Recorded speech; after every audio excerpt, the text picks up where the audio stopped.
తింటున్నప్పుడు నాది నిండిందని సంతృప్తి పడడం ఇది భ్రమ. నిండితే నిండిందనాలి కానీ నిండకపోయినా నిండిందనడం సరైనటువంటిది కాదు. ఇక లక్ష్మణ్ గారు, పక్షపాతం వచ్చి మాట్లాడని స్థితి నుంచి మాట్లాడే స్థితికి, ఇంద్రియ స్థితికే తీసుకొస్తున్నారు. మరి చూడలేని స్థితి నుంచి చూసేటువంటి స్థితికి, ఇంద్రియ స్థితికే తీసుకొస్తున్నారు. ప్రణవముని గారు సమాధానపరుస్తున్నారు, మీ ప్రశ్నలకన్నిటికీ సమాధానపరుస్తున్నారు. ఆ సమాధానాలను మీరు గ్రహించాలి. ఇంకా స్పష్టంగా ఈ యొక్క అక్రియ ధ్యానం ఏంటంటే ఇప్పుడు ఒక మన పిల్లలే కానీ తెలిసిన వారే కానీ మన అనుమతితోటి ఎక్కడికన్నా వెళ్తున్నప్పుడు వాళ్ళకు వ్యవస్థ చేస్తే మన వ్యవస్థలోనే ఇమిడి ఉండడం. బస్సుకు రిజర్వేషన్ చేస్తే బస్సులోనే, రైలుకు రిజర్వేషన్ చేస్తే రైలులోనే, రిజర్వేషన్ చేస్తే విమానంలోనే పోయి ఎవరి పరిచయంతో అయితే ఎవరింటికైతే పంపిస్తున్నామో అక్కడికి వెళ్ళి తిరిగి రావడం. ఇది ఏ రకమైతే చూడడం జరుగుతుంటుందో దీని అభిప్రాయం ఏంటంటే, ఈశ్వరుడు మనకు కావలసినటువంటి జ్ఞానోదయాన్ని ఒక నాటకీయ రంగంగా తీర్చిదిద్ది ఆ నాటకములో పాత్రలను మనల్ని రూపొందించి మన చేతనే ఆడించి మనకే కనువిప్పు కల్పిస్తున్నాడు. ఇది అక్రియ ధ్యానం యొక్క సారాంశం. ఇంద్రియ స్థితి నుంచి ఇంద్రియాతీత స్థితికి చేయాలనేటువంటి తాపత్రయం, ఉబలాటం, ఉద్విగ్నత నుంచి సంతృప్తి, పని చేయకుండా ఉండడం అని ఎవరో చెప్తున్నారు, నా పేరు గుర్తులేదు. పని చేయకుండా ఉండడం అక్రియ కాదు, అది సోమరితనం, బద్ధకత, నిర్లక్ష్యం. దానివల్ల అనర్థమే అనర్థం. చేసిన దాని నుండి నివృత్తి పొందడం అక్రియ, అంతేగాని చేయకుండా ఉండడం అక్రియ కాదు. చేయకుండా ఉండడము అని అంటే జీవితము వ్యర్థం చేసుకునేటువంటి వారు. అందుకనే నిష్క్రియ అవుతుంది, చేయకుండా ఉండడం నిష్క్రియ అవుతుంటది. భగవంతుడు మన జీవనోపాధిని ఇతరుల దగ్గర పెట్టాడు. కులవృత్తుల పేరుతోటి ఇతరుల దగ్గర పెట్టాడు. మనం అక్కడికి వెళ్ళి వాళ్ళను నాకు ఇది కావాలి అని అంటే దానికి ఇంత తగినటువంటి పారితోషికం చెల్లించమని చెప్పేసి, ఈ దుకాణాల వ్యాపారం అన్నీ అదే, తగిన పారితోషికం చెల్లించాలి. ఆ పారితోషికం నువ్వు చెల్లించాలి అంటే తగినంత పురుషార్థం చేయాలి, సంపాదన చేయాలి. బట్టలు కావాలన్నా, ఈ యొక్క ఆసనం కావాలన్నా, భోజనం కావాలన్నా, ఈ యజ్ఞం చేయడానికి పాత్రలు కావాలన్నా, నెయ్యి కావాలన్నా, ఊరెళ్ళాలన్నా, ఏదైనా సరే నీకు నీ జీవితాన్ని ఇతరుల మీద ఆధారపడజేశాడు. వారెందుకు తమ శ్రమను ఊరికే దారపోస్తారు? వారికి తగిన పారితోషికం కావాలి, అందుకని చెల్లింపు. ఇది ఈ రకంగా అక్రియ ధ్యానం అనేటువంటిది చేసిన దాని నుంచి నివృత్తి పొందడమే అక్రియ. దీని మీద దృష్టి పెడతారని ఆశిస్తున్నాను. ఇప్పుడు సత్యార ప్రకాశం మన ప్రకరణంలోకి వెళితే, ఓంజీ ఆచార్య, ఓం. ఇక్కడ మార్జన మంత్రంలో ఋషి దయానందుల వారు మనకు సంధ్యోపాసనలో ప్రాణ ప్రాణ అని చెప్తున్నారు. అంగస్పర్శ మంత్రాలు లక్ష్మణ్ గారు, ఓంజీ అంగస్పర్శ మంత్రాలు మీరు మార్జన మంత్రాలు అంటున్నారు కాదు. క్షమితం. ప్రాణ అప్రాణ, ప్రాణ అంటే శ్వాసను తీసుకునేటువంటి స్థితి నుండి శ్వాసను తీసుకోలేనటువంటి స్థితి, అంటే దేహాతీతమైనటువంటి స్థితికి చేరుకోవడం. ఆచార్య, ఇది అర్థం కావట్లేదు. ఇంద్రియాతీత స్థితికి, ప్రాణ అన్నదానికి ఇంద్రియాతీత నాసిక ఏదైతే శ్వాస తీసుకోవడానికి ఇంద్రియం ఉన్నదో ఆ ఇంద్రియాతీత స్థితికి ప్రాణాయామ ప్రకరణములో పతంజలి మహర్షి స్తంభవృత్తి ప్రాణాయామాన్ని మన చేత చేయిస్తున్నాడు కదా, ఎక్కడికక్కడే ఆగిపోయడం. ఈ శ్వాస మీద ధ్యాస తోటి ఆ శ్వాస అనేటువంటిది ఏ రకంగానైతే మనకు క్రియ, ఇప్పుడు మెల్లగా నెత్తి మీద ఏదో పారుతుంది, లేదంటే వెనక ఏదో జారుతున్నట్టు అనిపిస్తున్నది. ఆ విధంగా ఈ ముక్కు నుండి శ్వాస వెళ్ళడము రావడం, బయటకు వెళ్ళడము, బయట నుంచి లోపలికి రావడం, ఇది విఘ్నముగా భావించి దీని మీద నువ్వు ఆధారపడి ఉండకూడదు. ఇది ఒక వ్యసనము. ఈ వ్యసనం నుండి నువ్వు ముక్త స్థితిలో ఉండాలి, నువ్వు శుద్ధ ఆత్మస్థితిలో ఉండాలి. ఈ యొక్క శ్వాస నీకు అవసరం లేదు. నీకు దేహం అవసరం ఉన్నప్పుడే ఈ శ్వాస అవసరం. నీకు దేహం అవసరం లేదు కాబట్టి నువ్వు దేహాతీత స్థితికి రావాలి, జీవన్ముక్త స్థితికి రావాలి అని అంటే ఈ దేహమును పోషించేటువంటి ఇంద్రియాలు, ఈ దేహమును నడిపించేటువంటి ఇంద్రియాలతోటి నువ్వు పని తీసుకోకూడదు అనేటువంటిదే శ్వాసను ఎక్కడికక్కడ నిలిపివేయడం దీని యొక్క ముఖ్య ఉద్దేశం. అంతేగాని దేహాతీతం అంటే దేహమే లేనప్పుడు ఇంద్రియాలే ఉండవు, ఇంద్రియాలే లేనప్పుడు ఇంకా మరి శ్వాస తీసుకోవడం ప్రాణ అనేటువంటిది ప్రయోగం ఎలా జరుగుతుంటది? దేహం ఉన్నప్పుడే జరుగుతుంటాయి.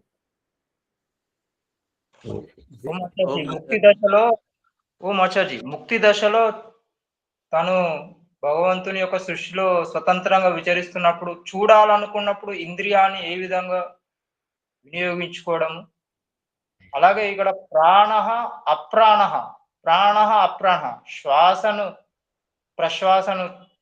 తీసుకోవడం, ప్రశ్వాసను వదలడం అనే ఈ స్థితి నుండి దేహాతీతమైనటువంటి అంటే ఇంద్రియ జీత్ ఆ స్థితికి ఆచార్జీ ఇది పట్టుబడటం లేదా? ఇంద్రియాతీత స్థితికి ఇప్పుడు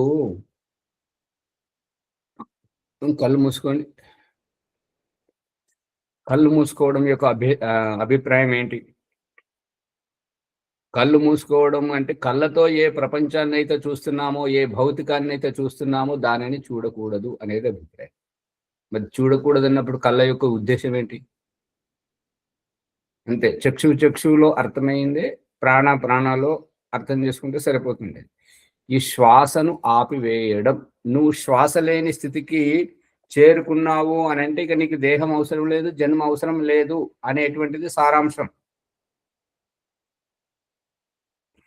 అందుకని ఈ ప్రాణ శ్వాసను నెమ్మదిగా ఇప్పుడు బాహ్య శ్వాసను బయటనే, బాహ్య కుంభకం కోసం శ్వాసను బయటకు తీసి బయటనే ఆపడం, ఆభ్యంతర కుంభకం కోసం బయట శ్వాసను లోపలికి తీసి లోపలే ఆపడం.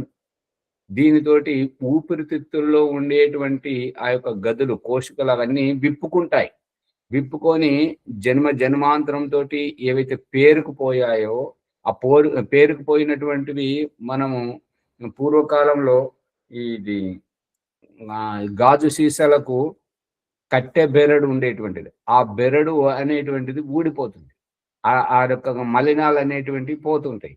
పోయినప్పుడు ఆ ఊపిరితిత్తుల గదులు అనేటువంటివి ఈ యొక్క ఆక్సిజన్ ప్రాణవాయువుతోటి నిండుకొని ఉన్నప్పుడు మనం ఎంతసేపు ఆపినా కూడా ఆ ఊపిరితిత్తుల్లో గదిలో నిండుకొని ఉన్నటువంటి ఆ ప్రాణవాయువుతోటి శరీరం సజీవంగా ఉంటుంటది. ఇప్పుడు మనకు చూపిస్తున్నాడు కదా, అన్నం తినడం, నీళ్లు, పాలు, పళ్ళ రసాలు తాగడం, తాగేటువంటి అభిప్రాయం ఏంటంటే దేహానికి కొంత ఆహారం ఇస్తే అది జీర్ణమయ్యే వరకు మనకు ఆహారం తీసుకోవాల్సిన అవసరం లేదు, మనకు తాగాల్సినటువంటి అవసరం లేదు. ఒక్కసారి మలమూత్ర విసర్జన చేస్తే మళ్ళీ వెంటనే చేయాల్సిన అవసరం ఉండదు. అది సంగ్రహం కావడానికి పేగుల్లో మలము, మూత్రాశయంలో మూత్రం అది సంగ్రహితం కావడానికి ఎంతైతే కొంత సమయం పడుతుంటుందో ఆ సమయం వరకు మళ్ళీ మనం త్యాగం చేయాల్సిన అవసరం లేదు. అదే విధంగా ఈ యొక్క ప్రాణ అనేటువంటి శ్వాస శ్వాస తీసుకునే స్థితి నుంచి శ్వాస తీసుకోని స్థితికి, శ్వాస వదిలే స్థితి నుంచి శ్వాస వదలకూడని స్థితికి, క్రియ నుంచి అక్రియ స్థితికి, ఈ రకంగా అక్రియ స్థితికి తీసుకెళ్లి ఆత్మతత్వాన్ని, పరమాత్మతత్వాన్ని భగవంతుడు మనకు అవగాహన కల్పించాలనుకుంటున్నాడు. అందుకే ఈ యొక్క అక్రియ యొక్క ఉద్దేశం. పట్టుకుంటున్నారా లక్ష్మణ్ గారు? ఓ మాస్టర్జీ, అది కేవలము ముక్తి స్థితిలోనే అది వ్యవహారంలోకి రండి. వ్యవహారంలోకి వచ్చినప్పుడు ఇప్పుడు మీరు ఆశ్రమానికి వస్తానన్నారు కదా, వచ్చినప్పుడు ఇక్కడ ఎదురుగా కూర్చుని చేస్తే అప్పుడు మీకు అర్థమవుతుంటది. దాని తర్వాతది దీన్ని కొనసాగిస్తే ఏంటంటే సాగదీసుడే అవుతుంది, కానీ విషయ స్పష్టీకరణ వచ్చినప్పుడు పట్టుకోలేకపోతున్నారు. అంతే తేడా. ప్రభాకర్ గారు చెప్పండి. ఓ మాచార్జీ, ఇది సందేహం ఎట్లా అంటే, కళ్ళు చూడకున్నా జీవిస్తాం, చెవులతో వినకున్నా జీవిస్తాం. శ్వాసను ఆపడం ద్వారా ఎక్కువసేపు ఆపలేము. జీవించడం, శరీరాన్ని పోషించడం కష్టమే. ఇప్పుడు సమాధానం చెప్పిన తర్వాత ప్రశ్న అడుగుతుంటే దానికి ఇంకేమని చెప్పాలి? దానికి ఎట్లా ఆగుతుంటాము అని అంటే, మనము తినేది తాగేది ఆకలి దప్పికల నుంచి, ఆకలి దప్పికలు వేయవని కాదు, దాంట్లో నింపి పెట్టినటువంటిది అది అరిగే వరకు మళ్ళీ ఆకలి దప్పిక వేయదు. అవి అరిగిన తర్వాత మళ్ళీ ఆకలి దప్పిక వేస్తుంది, మళ్ళీ భోజనం చేస్తాం. అదే విధంగా ఈ శ్వాస ప్రశ్వాసల గతి విచ్ఛేదం దీన్ని చేసి ఆభ్యంతర ప్రాణాయామం కోసం లోపలాపడం, బాహ్యకం కుంభకం కోసం బయట ఆపడం, ఈ రకంగా లోపల బయట ఆపి బలవంతంగా చేయడం, బాహ్యాభ్యంతర విషయాక్షేపితోటి బయట ఆపిన శ్వాసను బయటకి ఆపలేము అని అన్నప్పుడు, లోపలికి తీసుకోవాలని అనిపిస్తున్నప్పుడు లోపలికి తీసుకోకుండా ఇంకా బయటగా తీయడం, ఈ రకంగా ఏదైతే మనము ప్రయోగం చేస్తున్నామో ఆ ప్రయోగం ద్వారా ఈ ఊపిరితిత్తుల గదులు అనేటువంటివి అవి విప్పుకోవడం ఖాళీ అయినప్పుడు మనం తీసుకొని ఆ అభ్యంతర కుంభకంగా చేసినప్పుడు ఆ ప్రాణవాయువు దాంట్లో నిండిపోయినప్పుడు అది ఆ గదులలో నిండిపోయినటువంటి ఆ ప్రాణవాయువు అయిపోయే వరకు శ్వాస లేకున్నా శరీరం జీవించి ఉంటుంటది. ఇది అభిప్రాయం. ఓ మాచాజీ, ధన్యవాదాలు. మనము ప్రాణాయామం చేసినప్పుడు ఈ శ్వాస ద్వారా వచ్చిన గాలితో ఆకలి వేయదు ఆచార్య, నాకైతే అనుభవం అయింది. అది వేయదు అనేది కాదు, ఆకలి వేస్తుంది.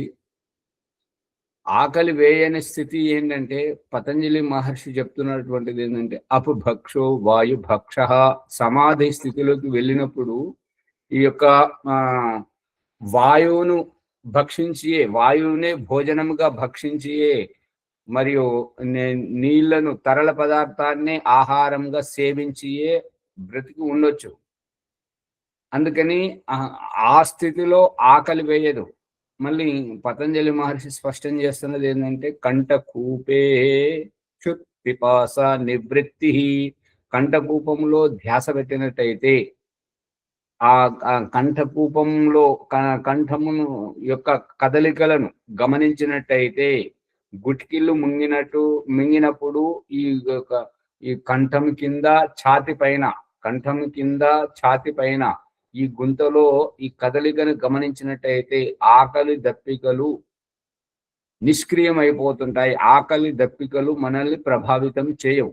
శరీరానికి కావలసింది ఈ ఒక అన్నవాహిక కదలడం, అన్నవాహికలు, ఈ గుట్కిళ్ళు మింగడం ద్వారా ఆకలి కొంతవరకు నియంత్రణలో ఉంటుంటది. ఈ యొక్క గుట్కిళ్ళు కూడా మింగనటువంటి స్థితి ఆకలి దప్పికలను జయించడం. అవునా? అది చేయాలి. మరి భగవంతుడు చూస్తున్నాడు ఏంటంటే, ఏమంటారంటే, దేవుడు వరమిచ్చిన పూజారి అనుమతించడు అన్నట్టుగా మనందరము ఎదురెదురు కూర్చుండి కొన్ని రోజులు అది చేసుకుందామని అందరికీ ఉన్నా, మరి భగవంతుడు ఈ మరి వ్యవస్థ గురించి ఏదో జరుగుతున్నది, సరిగా లేదు. మరి అది దేనికి కారణం అనేది మనకు తెలియదు. మన పురుషార్థం అయితే అన్ని రకాలుగా చేస్తున్నాం. అందుకని అది సమయం వస్తుంటది, వచ్చినప్పుడు అది ఎవరు ఆపినా ఆగదు. అది ఏదో ఉంటుంటది, కారణం వినా కార్యం జరగదు. ఓ ఇప్పుడు మనం ముందుకు వెళ్ళినట్టయితే పద్మజమ్మ గారు మైక్ బంద్ చేయండి.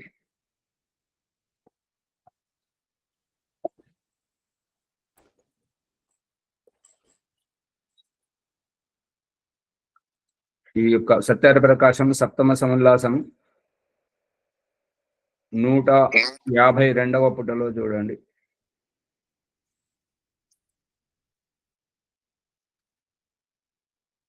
ఓ మనుష్యులారా, సత్యభాషణ రూపస్థుతి ఒనర్చు మనుజునకు నేను సనాతన విజ్ఞానాది ధనమును వసంగుదును.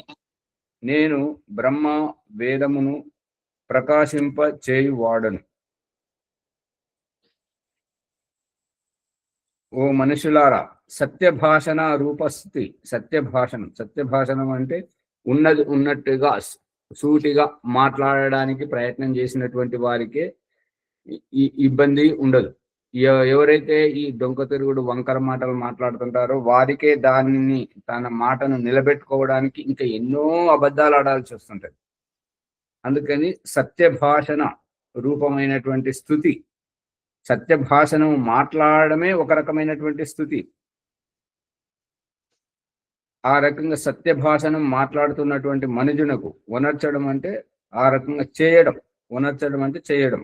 సత్యభాషణ రూపమైనటువంటి స్థితి, సత్యము మాట్లాడే ఏ పరిస్థితుల్లో అయినా సరే, ఎవరితోనైనా సరే, నీవు గొప్పవాడివైతే అది నీ స్థానంలో, నా దగ్గర ఈ విషయానికి ఈ రకంగా స్పష్టత ఉన్నది, నేను ఉన్నది ఉన్నట్టుగా మాట్లాడుతున్నాను అనేటువంటిది మన వైపు నుంచి సత్యభాషణమనే ఉనర్చాలి. పరిస్థితి ఏదైనాను కానీ అప్పుడే సత్యము మాట్లాడినటువంటి హరిశ్చంద్రుడు సత్యహరిశ్చంద్రుడని, దానం చేసేటువంటి ఆ యొక్క వ్యక్తి రంతి దేవుడని మనం కథలు విన్నాం.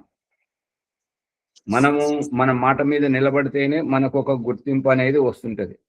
మన మాటను మనమే ఖండించుకున్నప్పుడు మిథ్యావాది, అబద్ధపు కోరు, మాట మీద నిలబడడు అనేటువంటిది మన వ్యక్తిత్వానికి విలువ లేకుండా పోతుంది.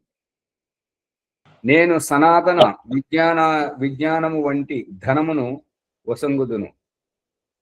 సనాతన విజ్ఞానం వంటి, ఈ సనాతనం అంటే నిరంతరముగా ఒకసారి ఇచ్చి ఒకసారి ఇవ్వకూడదనేది కాదు, నిరంతరంగా కొనసాగేటువంటి విజ్ఞానం వంటి ధనమును నేను వసంగుతాను, ప్రసాదిస్తాను. నేను బ్రహ్మ అంటే వేదం, జ్ఞానమును ప్రకాశింపజేయువాడను. నేను జ్ఞానోదయం కలిగిస్తుంటాను. ఆ జ్ఞానం ఎక్కడున్నది? జ్ఞానము సృష్టి ఆరంభంలో 4 ఋషులకు ఇచ్చాడు, ఇప్పుడు మనకైతే ఇవ్వట్లేదు కదా? కాదు, వారికి కేవలము రహస్యాత్మకమైనటువంటి ఉపదేశం మాత్రమే చేశాడు.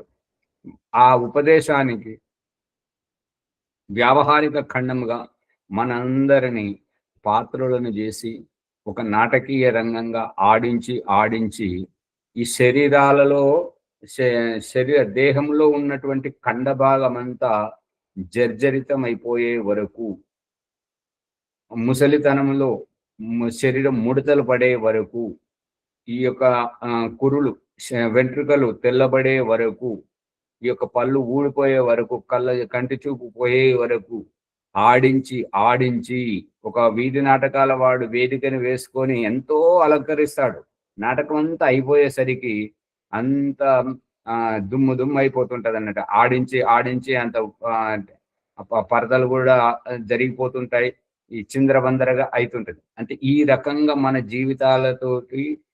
జీవితాన్ని ఒక నాటకంగా రూపొందించి మనల్నే పాత్రధారులను చేసి మనల్ని ఆడించి మనకే కనువిప్పు కల్పించాడు. అక్కడ వీధి నాటకంలో ఆడేవారు వేరు, జ్ఞానోదయం కలిగించేది ఇంకొకరికి. ఆడేవారు వేరు, జ్ఞానోదయం ఎవరు చేయిస్తున్నది వేరే వారికి. ఈ ఆడేవారు ఆడేవారిని పురమాయించింది, చూసేవారిని సమకూర్చింది, నాటకం వేసేటువంటి ఆ దర్శక నిర్మాతలు, నాటకాల రాయుడు అని అతనికి పేరు పెడుతుంటాం. ఇక్కడ దేవుడు నాటకాల రాయుడు. దేవుడు దర్శకుడు అంటారా దేవుడు? దర్శకుడు అనొచ్చు, దర్శకుడే. ఎందుకంటే దర్శింపజేస్తున్నాడు కదా మనకు, చేస్తున్నాడు కాబట్టి. అందుకని ఇదంతా ఒక నాటకం. ఈ నాటకంలో మనం ఎంత తొందరగా కళ్ళు తెరిస్తే అంత తొందరగా మన భవసారాన్ని మనం తరించిపోతుంటాం. అందుకని మనం పట్టుకున్న దాన్ని వదలాలి. వదిలేంత వరకే దుఃఖం. నేను మాంసం తింటాను అని అంటే అది నీ కర్మ. నువ్వు వదిలితే నీకు అన్ని ప్రాణుల నుండి నీకు ఆశీర్వాదం లభిస్తుంటది. నేను వదలను అని అంటే నాకు దాని మీద రుచి, నేను వదలలేకపోతున్నాను అంటే అది నీ కర్మ. వాటి శాపనార్థాలు అందుతూనే ఉంటాయి. అందుకని మన జీవితాన్ని వెలిగించుకోవాలి అని అంటే కొన్ని వదలాలి. దేవుడు చూపిస్తున్న ఈ 2 కాళ్ళ యొక్క ఉద్దేశం ఏంటంటే, ముందుకు పోవాలంటే వెనుక కాలం తీయాలి. నీకు మంచి కావాలంటే చెడును వదలాల్సిందే. అది వదలలేకపోతే నీ కర్మ. నిన్ను వదిలించడానికి ఎవరు రారు. అది నీ జీవితం. ఆ వేదము నన్ను యథార్థంగా బోధించును. చూసారా, వేదము పరమేశ్వరుని యథార్థంగా బోధిస్తుంటది. ఇక వేదేతరమైనటువంటి ఇతర మత సంప్రదాయాలు ఏవైతే ఉన్నాయో అవి ఈశ్వరీయ తత్వం నుంచి భ్రమితము చేసి తప్పుదో పట్టిస్తుంటాయి, ఆకారానికి తీసుకొస్తాయి, రూపము దగ్గరికి తీసుకొస్తాయి. కానీ రూపము లేనటువంటి నిరాకారమైనటువంటి సర్వవ్యాపకుడైనటువంటి మన ప్రతి ఒక్కరి లోపల ఉండి మంచి చేస్తున్నప్పుడు ఉత్సాహం, ఉల్లాసం, ప్రోత్సాహం, ఆనందింపజేస్తున్నటువంటి వాడు, పరమానందం పరవశింపజేస్తున్నటువంటి వాడు. తప్పు చేస్తున్నప్పుడు హెచ్చరిస్తూ, భయపెడుతూ, బుగులు పట్టిస్తూ, వణుకు పుట్టిస్తూ మనల్ని హెచ్చరిస్తున్నటువంటి తత్వముగా మన హృదయాంతకరంలో ఉన్నాడు.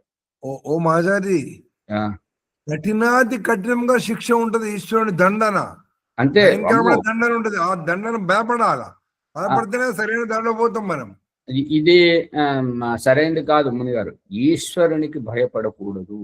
ఈశ్వరునికి భయపడకూడదు అంటే తప్పు చేయడానికి భయపడాలి కానీ ఈశ్వరుడికి భయపడకూడదు. అదే తప్పు చేయడం లోపలే. ఇప్పుడు ఈశ్వరుని దగ్గర ఎలా ఉండాలి అంటే, తల్లి ఒడిలో శిశువు ఎంత ఉత్సాహంగా కేరింతలు కొడతాడో, పులకరిస్తుంటాడో, ఆ విధంగా ఈశ్వరుని సాన్నిధ్యంలో ఉపాసనలో ఉన్నవారు ఉండాలి. అంతేగాని భయపడకూడదు. భయపడేది ఎక్కడ అంటే తప్పు చేయడానికి. అదే దండన వ్యవస్థ కూడా భయపడాలి. అంతే. ఇప్పుడు ఏంటంటే శ్రీకృష్ణుడు చెప్పింది అదే, కర్మణ్యేవాధికారస్తే మా ఫలేషు కదాచన. నీకు కర్మ చేయడంలోనే స్వతంత్రత, దాని ఫలితం ఇక అది నా దగ్గర ఉంటది, నేను ఇస్తా. అందుకని నువ్వు కర్మ స్వచ్ఛంగా చెయ్యు. నేను ఆ వేదమును నన్ను యథార్థముగా బోధిస్తుంది. అందుకే వేదము చదవాలి. ఓంప్రకాష్ చెప్పేది అదే, వేదమును చదవాలి. వేదమును చదివితే వేదం ఈశ్వరీయ తత్వమును యథార్థంగా బోధిస్తుంటది.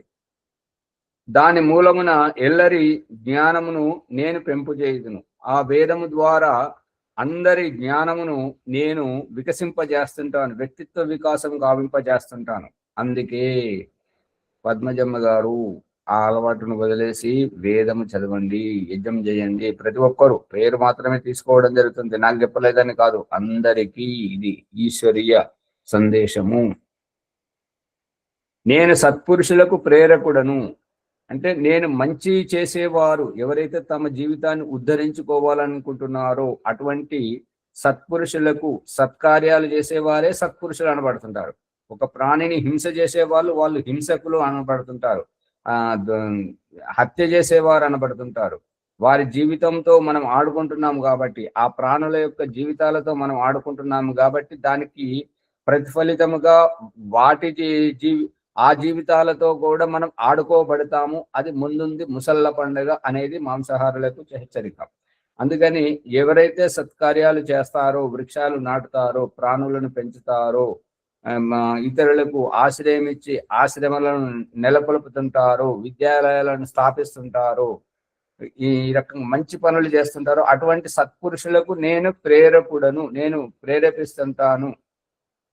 యజ్ఞకర్తకు ఫలదాతను, ఎవరైతే యజ్ఞం చేస్తుంటారో త్యాగభావంతో చేసి స్వాహ స్వాహ అని చెప్పేసి, నేను ఏదైతే ఊర్జా శక్తిని సంపాదించుకొని ఈ సంపత్తికి నేను అధిపతినని అనుకున్నటువంటి వారు యజ్ఞము చేస్తూ త్యాగభావంతో ఉంటుంటారో, త్యాగభావము ఈ యజ్ఞం చేయడము, ఈ పరోపకారం చేయడము అని అంటే ఈశ్వరీయ తత్వం, ఐశ్వర్యవంతుడు దాతగా మనల్ని నిర్మాణం చేసుకోవడం.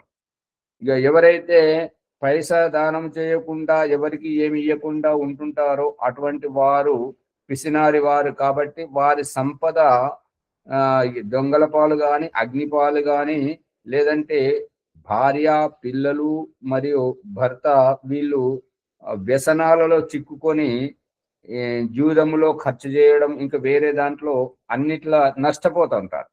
చివరికి మాత్రం నీవు నా దగ్గరికి రావాలి అని అనుకున్నప్పుడు, నేను అనుకున్నటువంటి ఈ దేహమును పట్టుకొని మురిసిపోతున్నప్పుడు ఈ దేహంకే అన్ని రోగాలు ఉంటాయి, అంగభంగం అవుతుంటది, కాళ్ళు చేతులు విరిగిపోతుంటాయి. ఈ దేహాన్ని ఈ కాళ్ళు చేతులు పోవడం, కళ్ళు పోవడం, చెవులు వినబడకపోవడం, పనులు ఊడిపోవడం, నడవలేకపోవడం, వనకడం యొక్క ఉద్దేశం ఏంటంటే నువ్వు దేహము కాదు అనేది సందేశం.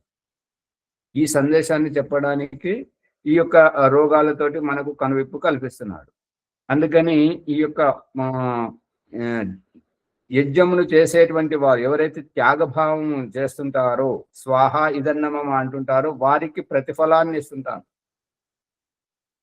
చేసిన కర్మకు ఫలాన్ని ఇస్తుంటాను. ఈ విశ్వమునకు గల ఈ విశ్వంలో ఉన్నటువంటి సర్వ కార్యములను నిర్మించు వాడను నేనే. ఇప్పుడు ఏదైతే మీరు చూస్తున్నారో దీనికి కర్త ఇంకొకడు లేడు, నేనే నిర్మిస్తున్నాను అని ఈశ్వరుడు చెప్తున్నాడు. ధారణ చేయువాడను నేనే. ఇక్కడ యజ్ఞకర్తకు మాత్రమే ఫలం ఇస్తాడు, వేరే ఇతర పనులకు ఫలం ఇవ్వడా? అన్నిటికీ ఇక్కడ ఉద్దేశం ఏంటంటే, ఇప్పుడు నేను సత్పురుషులకు ప్రేరకుడను అనేటువంటి వాక్యాన్ని, దానికంటే ముందున్న వాక్యాన్ని చదివినప్పుడు యజ్ఞం సత్కార్యం కదా, ప్రాణి మాత్రలకు మేలు చేస్తుంది, ప్రకృతికి మేలు చేస్తుంది, వాయు శుద్ధి చేసి మనకు ప్రాణవాయువును పోసి దీర్ఘాయుషును ప్రసాదిస్తుంది. కాబట్టి అటువంటి సత్కార్యాన్ని చేసినప్పుడు దానికి మంచి ఫలితాన్ని ఇస్తాను అనేది అభిప్రాయం. చెడ్డవాటికి ఇవ్వను అనేది కాదు. ఇవ్వకపోతే కుంటోడు, గుడ్డోడు, మూగోడు, అనాథ, తల్లిదండ్రులు లేనివాడు చచ్చిపోవడం ఏంటి, ఇదంతా ఏంటిది? ఇది కర్మఫలం. వాళ్ళంతా ఓం ఆచార్జీ నమస్తే. అమ్మగారు చెప్పండి. వేదము చదువుతుండగా ఇది ఈ మంత్రం ఆచార్జీ అథర్వ వేదంలో ఇది ఉద్వయం తమసస్పరి రోహంతో నాకముత్తమం దేవం దేవత్ర సూర్యమగన్మ జ్యోతిరుత్తమం. ఈ రోహంతో అంటే ఏంటి ఆచార్జీ? అర్థం కాలేదు ఇది. రోహంతో అంటే రహత్యాగే అనే దానికి కూడా రోహనం ఉంటుంటది. మళ్ళీ ఇంకొక శబ్దం మనం చాలా వాడుతుంటాం, ఏంటంటే దానికి ఉపసర్గం కావాలి. ఆరోహణం, అవరోహణం, ఆరోహణం, అవరోహణం. ఆరోహణం అంటే ఎక్కడం, అవరోహణం అంటే దిగడం. రహత్యాగే త్యాగం కావాలి కాబట్టి త్యాగ గుణం మనం వదిలేస్తున్నాం. ఇప్పుడు ఈ వికారాలను వదిలేయడం ఏంటి? ముక్కు నుంచి శ్లేష్మము, ముక్కు దిబ్బడం, ముక్కు చీదడం, కళ్ళలోంచి ఊసులు, చెవులలోంచి ఇవన్నీ వదిలితేనే మనం సుఖంగా ఉంటాం. వదలకపోతే ఇబ్బంది పడతాం, వాంతికి వస్తుంది, మలమూత్ర విసర్జన. వదలాలి, వదిలించడం నేర్పిస్తున్నాడు వీటి ద్వారా, ఇంకేమీ లేదు. మన దగ్గర ఏదైతే ఉన్నదో అది ఏదైతే మనల్ని ఇబ్బంది పెడుతున్నదో దాన్ని మొట్టమొదట వదలాలి. అందుకని నాకం అంటే స్వర్గం. మనకు ఈశ్వర శుద్ధి ప్రార్థనోపాసన 5వ మంత్రంలో వస్తుంది కదా. ఏన ద్యోః ఉగ్రాః పృథివీచ దృఢాః ఏన స్త్వః స్థభితం ఏన నాకః. నాకః అంటే స్వర్గం, సుఖ సంప్రాప్తి అవస్థ. నాకం ఉత్తమం, అది ఉత్తమ స్వర్గం అంటే జీవన్ముక్తి.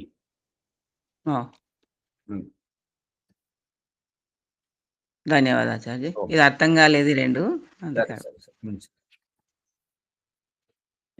ఈ విశ్వమున గల సర్వకార్యములను నిర్మించువాడను నేనే, ధారణ చేయువాడను నేనే. ధారణ చేయడం అంటే ఇది ఇందులో ఆ పాట వస్తుంది ఏంటంటే, ఈ గ్రహోపగ్రహాలను, ఈ యొక్క ప్రాణిమాత్రల జీవితాలను ఇంత ఉత్తమగా నిర్మించి దీనిని సక్రమంగా పాలించేటువంటి సామర్థ్యం అతనిదే, అంతకు మించి లేదిక్కడేమి ఉత్తమం అని ఆ పాట చాలా అద్భుతంగా ఉన్నది అన్నట్టుగా. ఈ యొక్క మనుషుడు చేసేది ఏదో లోపాలు ఉంటాయి, కానీ ఈశ్వరుడు చేసిన దాంట్లో లోపాలు ఏవీ లేవు. ఈ సృష్టిని చేయడం, ఈ విధంగా నడిపించడం అతని వశములోనే ఉంటుంది, కానీ ఇక మన మానవుల వశంలో లేదు, ఈశ్వరుని వల్లనే అవుతుంది అనేటువంటిది అభిప్రాయం. నేనే కావున మీరు నన్ను వదిలి నా స్థానమును మరి ఒకరిని పూజింపకుడు. అంటే నా వలనే కొంతమంది ఇప్పుడు ఇదంతా మూర్తి పూజకులకు ఎడాపెడ వాయించడం అనమాట. ఇప్పుడు ఏమంటున్నాడంటే, కావున మీరు నన్ను వదిలి నా స్థానమున మరి ఒకరిని పూజింపకుడు. మూర్తి పూజకులను ఏం వాయించడం అంటే, ప్రారంభంలో ఉన్నటువంటి వారికి, మొట్టమొదట ఉన్న వారికి దేవుడు కావాలంటే విగ్రహం కావాలి కదా, రూపం కావాలి కదా. వాళ్ళు తెలుసుకున్న తర్వాత అది వదిలేస్తారు. అందుగురించి మూర్తి పూజను ఖండన చేయకూడదు. మేము ఓనమాలే దిద్దుకుంటున్నాము కాబట్టి మాకు ఇది విగ్రహం, మూర్తి ఉండాలి అని వాళ్ళ అభిప్రాయం. కానీ దేవుడు ఏమంటున్నాడు, అందరూ తెలిసినటువంటి దిగ్గజ పండితులు, ఇంకొక క్షణములో ముక్తిని పొందేటువంటి ఋషులు దేహాన్ని ఆశ్రయించి ఉంటున్నారు, భూమి మీదనే ఉంటున్నారు, గాలే పీల్చుకుంటున్నారు, ఆకాశం కిందనే ఉంటున్నారు. శరీరంలో అగ్ని, వారికి శరీరంలో ఉష్ణోగ్రతను పెంచడానికి, ఈ యొక్క వేడి పెంచడానికి శరీరంలో అగ్ని ఉంది, బయట సూర్యరశ్మి ఉన్నది. మరి ఇప్పుడే గర్భంలో వచ్చినటువంటి జీవకణము పిండము రూపొందలేదు. ఆ పిండానికి తల్లి శరీరం నుంచి పోషక తత్వాలు, ఆమె శరీరం నుంచి శ్వాస, ఆమె తినేటువంటి ఆహారం నుండి, ఆమె అంగము నుంచి అణువణువు ఒలుచుకొని పిండముగా రూపొందించుకొని పుడుతున్నటువంటి శిశువుకు, మరి ఆ పుట్టేటువంటి శిశువుకు ఈ ప్రకృతి అవసరం ఉన్నది. మరి ఇంకొక క్షణంలో ముక్తికి వెళ్ళేటువంటి ఆ వ్యక్తికి ఈ యొక్క భూమి లేదా, ఈ యొక్క ఆకాశం లేదా, నీరు లేదా, వాయువు లేదా, అగ్ని లేదా. మరి ఈ యొక్క ఎప్పుడైతే ఈశ్వరుని ఊహ తెలియనంత వరకు వాళ్ళు ఎలా బతికారో అది అనవసరం. ఇప్పుడు ఊహ తెలిసినప్పుడు వారు ఈశ్వరుని ప్రార్థించాలంటే ఈ విగ్రహం ఎందుకు అవసరం వచ్చింది? నిరాకారం ఎందుకు తెలుసుకోవట్లేదు? నిరాకారం వైపు భగవంతుడు వేదము తెలిసిన వారికి, తెలియని వారికి, మూర్ఖులకు, విద్వాంసులకు అందరికీ వేదము ఒకటే అని చెప్పినప్పుడు, గాలి ఒకటే అని చెప్పినప్పుడు, అన్నము ఒకటే అని చెప్పినప్పుడు, ఈ యొక్క భూమి ఒకటే అని చెప్పినప్పుడు, ఆకాశం ఒకటే అని చెప్పినప్పుడు, ఈ మిడిమిడి జ్ఞానం కలిగినటువంటి మనుషులు వాళ్ళకి తెలియదు, నాకే తెలుసు, నేనైతే నిరాకారం, నువ్వు సాకారం పెట్టుకో అని చెప్పేసి ఈ యొక్క అజ్ఞానాన్ని ఎందుకు వ్యాపకం చేస్తున్నా? ఇది ఈశ్వరీయ తత్వం నుంచి వాళ్ళని తప్పుదవ ఎందుకు పట్టిస్తున్నారు? చెప్పలేకపోవడమే మన అజ్ఞానము, నిరాకార తత్వాన్ని బోధించలేకపోవడమే మన అజ్ఞానము అని ఈ విషయం ద్వారా వాళ్ళను వాయించడం. ఓ మాచారి, ఇంకొక లోతైనటువంటి రహస్యం తెలుసుకున్నాం అక్కడ గుజరాత్లో. ఈశ్వరునికి ఆకారం ఎందుకు లేదు అంటే అక్కడ ఒక విద్వాంసుడు చెప్పిండు, ఈశ్వరుడు పరమాణువులతో నిర్మాణం కాడు. ఏ పదార్థం అయితే పరమాణువులతో నిర్మాణం కాదో అది నిరాకార తత్వం ఉంటుంది, ఆకారం ఉంటుంది. దానికి పరమాణువులు అంటే సాకారం, పరమాణు లేకుంటే నిరాకారం. ఇదంతా అవిద్యాగ్రస్తమైనటువంటి భావజాలం. పరమాణు కావాలంటే పరమాణు పుట్టించేవారు ఇంకొకటి కావాలి కదా. పరమాణువులతోటి తయారు కావడం అనేటువంటిది ఇప్పుడు నూలు పోగులతోటి దారంతో వస్త్రం తయారవుతుంది. మీరు వస్త్రం ఎందుకు తయారు కావట్లేదు అని దారం దగ్గర ఉన్నారు, కానీ పత్తి పండించేటువంటి ఆ నూలు పోగులు చేసేటువంటి ఆ వ్యవసాయదారుని మీరు పట్టించుకోవట్లేదు. ఈ లడ్డూలు తయారు చేయాలంటే గోధుమలు పండించేటువంటి వ్యవసాయదారుని పట్టించుకోవట్లేదు, అమ్మే అతన్ని పట్టించుకోవట్లేదు, రవ్వను పట్టించుకుంటున్నారు. స్వామిజీ అక్కడ ఆకారం గురించి ప్రశ్న వచ్చినప్పుడు అదే మరి ఆకారం కావాలంటే రవ్వ లడ్డు ఆకారం కావాలంటే ఉండాలంటే పరమాణు ఉంటేనే ఆకారం ఉంటది. జీవాత్మకు అదే స్వామి మూల ప్రకృతికి పరమాత్మ చేసిన ఆకారం లేదు. అది చెప్పడం. నేను అదే చెప్తున్నాను. ఇప్పుడు పరమాణు కావాలన్నప్పుడు రవ్వ లడ్డులో రవ్వ ఉంటేనే కదా లడ్డు తయారయ్యేది. లడ్డు ఎందుకు కావట్లేదంటే రవ్వ లేదు. రవ్వలోకి రాడు పరమాత్మ అని అంటున్నారు. కానీ రవ్వ పుట్టించేవాడు ఇంకొకడు ఉన్నాడు కదా. ఆ రవ్వ గోధుమలు పంట పండించేవాడు, శనగలను పంట పండించేవాడు, చక్కెరను చెరుకును పంట పండించేవాడు ఇంకొకడు ఉన్నాడు కదా. అతని వైపు వీళ్ళ దృష్టి పోవట్లేదు. ఇప్పుడు ఇప్పుడు సాంఖ్య దర్శనకారుడు అంటున్నాడు కదా, సత్వర సమయవస్థ ప్రకృతి మహాన్. ఈ సూత్రం ద్వారా పరమాణు సృష్టి దయానంద సరస్వతి చెప్తున్నాడు కదా సత్యర ప్రకాశంలో. మరి ఈ పరమాణువుల దగ్గర ఉన్నారు కానీ పరమాణు పుట్టించే సామర్థ్యం వైపు అటువైపు వెళ్ళట్లేదు. మరి అందుకే మెడిమెడి జ్ఞానం ఇది. సమయం అయిపోయింది, ఇది కూడా అయిపోతుంది. కావున మీరు నన్ను వదిలి నా స్థానమున మరి ఒకరిని పూజింపకుడు, విశ్వసింపకుడు, గుర్తింపకుడు. ఈ రకంగా సూటిగా ఉండాలి. సూటిగా ఉన్నప్పుడే వాళ్ళకి తెలియకపోతే ఎందుకు తెలియదో మనల్ని ప్రశ్నిస్తారు. మనం చెప్పడానికి ప్రయత్నం చేస్తున్నప్పుడు మనకు జ్ఞానం చేయగలుగుతుంటది. మనం చెప్పేటువంటి వైవిధ్యంతో వాళ్ళకు కొద్దిగా కలుగుతుంటది. అందుకే ఈ యొక్క గురువు యొక్క విధానం. దీని ద్వారా అందరూ తెలుసుకొని సుఖంగా ఆనందంగా ఉంటారని చెప్పేసి ఆశిస్తున్నాను. నమస్తే. ఆచార్య ఓంప్రకాష్ గారు ధన్యవాదములు. ఆధ్యాత్మిక విద్య జ్ఞానగంగా సత్యప్రకాశము లోతుగా అర్థం చేసుకుంటున్నాము. ఈరోజు విషయం లోపల ఈశ్వరుడు సత్కారం చేసే వారికి వెన్నంటి ఉన్నాడని, అంటే సత్కారములే చేస్తూ జీవించాలని, యథార్థం తెలుసుకోవాలని, ఈశ్వరీయ రహస్యము నిరాకార తత్వాన్ని ఎంత లోతుగా అర్థం చేసుకుంటే అంత లోతుగా ఈశ్వరుని మనం అనుభూతి పొందుతామని మనం సత్యం తెలుసుకుంటున్నాము. ఏమి చెప్పినా వేదములు ఏది ఉన్నదో అది మాత్రమే యథార్థంగా తెలుసుకోవడం. అందరికి వేదమూలం, ధర్మానికి మూలం వేదం. కాబట్టి ఆ వేదం తెలుసుకుంటే మనం అడుగులు ముందుగా జీవితంలో మోక్ష స్థితికి వెళ్దామని తెలుసుకుంటున్నాము. ఎపిసోడ్ని లైక్ చేయండి, షేర్ చేయండి, సబ్స్క్రైబ్ చేయండి, పక్కన ఉన్న గంట సింబల్ గట్టిగా నొక్కండి. తర్వాత వైదిక సంధ్యోపాసన ఈరోజు గురు ప్రభాకర్ గారేనా ఈరోజు? కాదు కొత్త వాళ్ళది రాజమణ్యమ్మ గారిది ఉంది. ఆమె చెప్పింది కాబట్టి భీమరావు గారు చెప్పలేదు. భీమరావు గారు చెప్తున్నారు. భీమరావు గారు వైదిక సంధ్యోపాసన లేదా? ఎవరినో ఒకరు సిద్ధంగా ఉండాలి. భీమరావు గారు మీరు చెప్పిస్తున్నారా?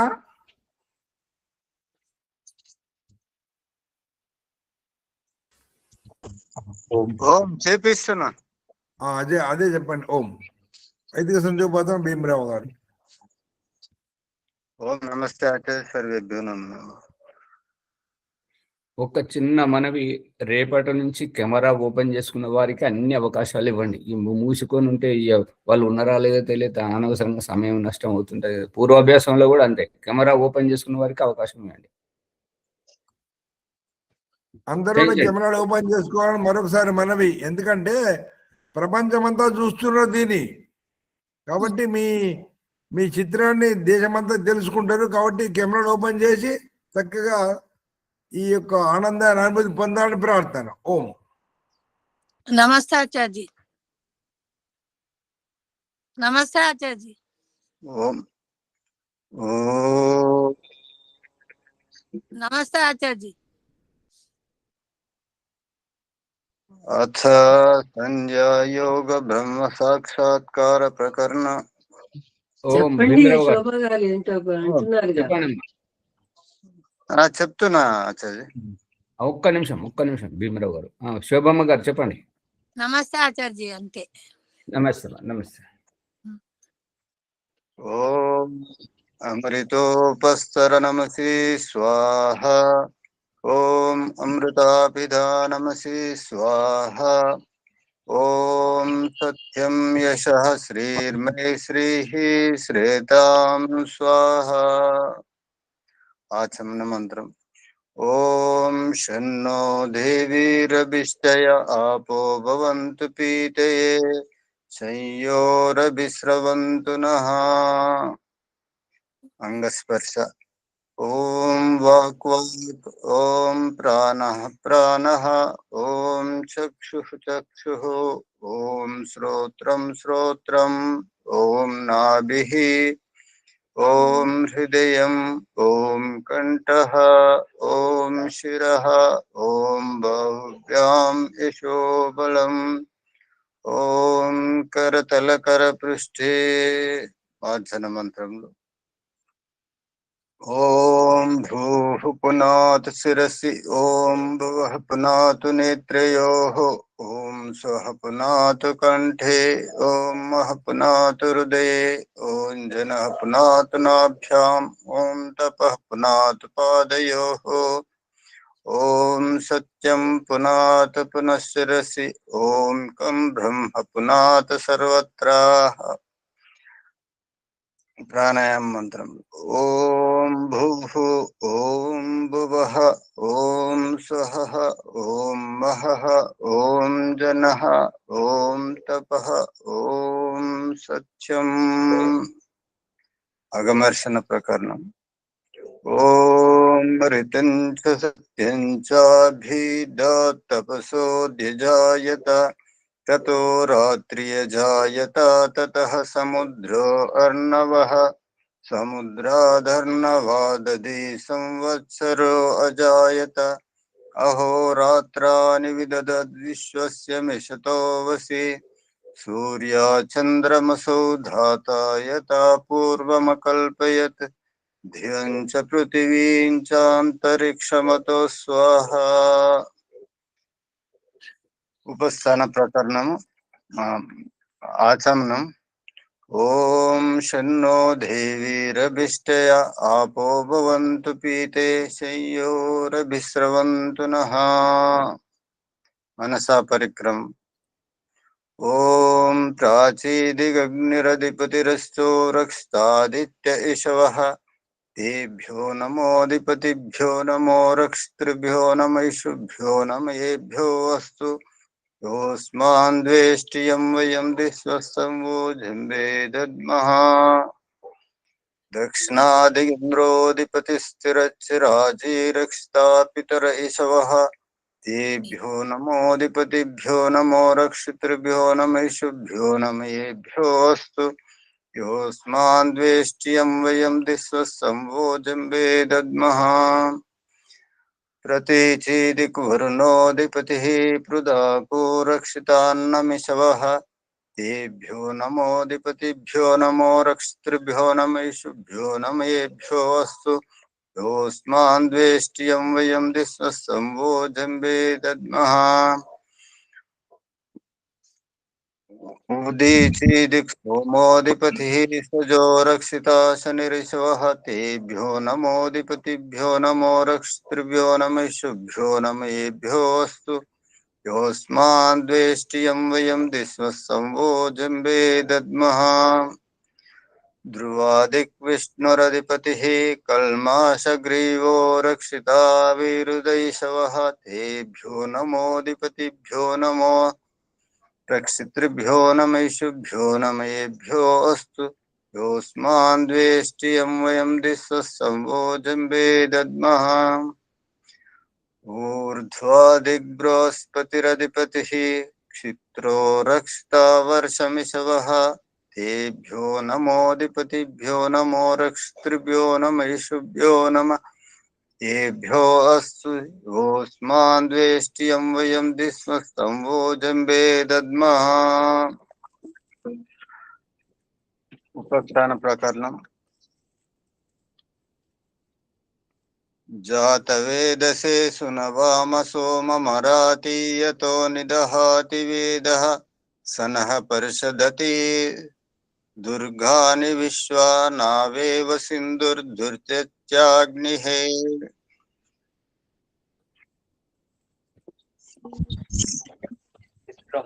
देवानां चित्रं देवानामुदगादनेकम् देवानामुदगादनीकं चक्षुर्मित्रस्य वर्णस्याग्नेः, आप्राध्या वा पृथिवी अन्तरिक्षं सूर्य आत्मा जगतस्तस्तु सच्च।